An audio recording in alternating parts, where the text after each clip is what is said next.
Olá, bom dia. Está começando o Eldorado Expresso, que traz para você os assuntos que serão destaque nas plataformas do Estadão ao longo do dia, nesta quinta-feira, né, Carol? Bom dia. Bom dia, Raíssa. Bom dia a todos. Os assuntos mais importantes do dia, começando com o ex-presidente brasileiro. A cobertura da ordem de prisão do Tribunal Regional Federal da 2ª Região, lá do Rio de Janeiro, contra o ex-presidente Michel Temer e o amigo e sócio dele, o coronel João Batista Lima Filho. O presidente, ou ex-presidente, falou que ia se entregar à Polícia Federal e nós vamos acompanhar todos os desdobramentos. Ele nega as acusações que envolvem a liderança de uma organização criminosa que teria desviado 1 bilhão e 800 milhões de reais, ou recebido isso em propinas, envolvendo obras de Angra 3, a usina nuclear de Angra 3. Ele nega as acusações e diz que vai se defender recorrendo ao Superior Tribunal de Justiça. Reforma da Previdência continua em pauta, tem sessão agora lá na Comissão Especial para um cronograma bastante apertado. O governo quer aprovar lá na comissão já o relatório até o dia 15 de junho, né? Enquanto isso, as discussões vão começando. Hoje a gente ouviu lá na Rádio Dourado o relator, né, da comissão, o relator o Samuel Moreira, e ele falou que o governo é um ponto de partida a discussão da reforma da Previdência, né, para resolver as contas públicas. Tem muito mais coisas para fazer. Também criticou a narrativa do governo em relação à defesa deste texto. Enquanto isso, ontem a gente viu o Paulo Guedes, ministro da Economia, sendo blindado pela bancada do PSL. O Estadão até faz uma analogia com um jogo de futebol americano, né? Isso. Tinha homem a homem, um jogo de corpo para proteger o ministro, que se saiu bem após as 8 horas de narrativa.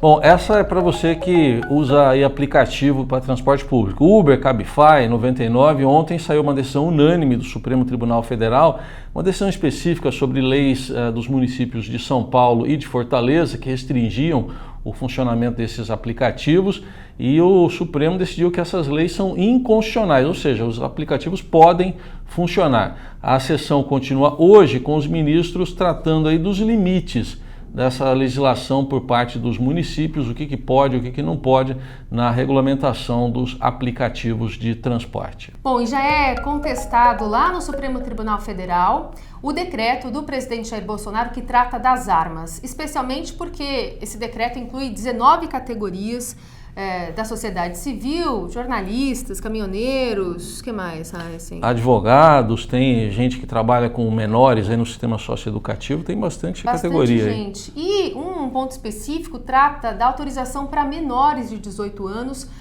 participarem de clubes de tiro sem o aval da justiça, mas com a permissão de um responsável, que se disser sim, você pode ir comigo, esse menor tem autorização. A Rede Sustentabilidade já entrou no Supremo com uma ação dizendo que isso afronta o Estatuto do Desarmamento, e o próprio presidente, Rodrigo Maia, lá da Câmara, pediu para ver a constitucionalidade desse decreto, e a gente acompanha também. Outro assunto: no esporte está aberta a disputa pelo Grande Prêmio do Brasil de Fórmula 1 entre São Paulo e Rio de Janeiro. Lembrando que ontem o presidente Bolsonaro anunciou a construção de um autódromo em Deodoro, no Rio, segundo ele, para sediar já o GP do Brasil no ano de 2020.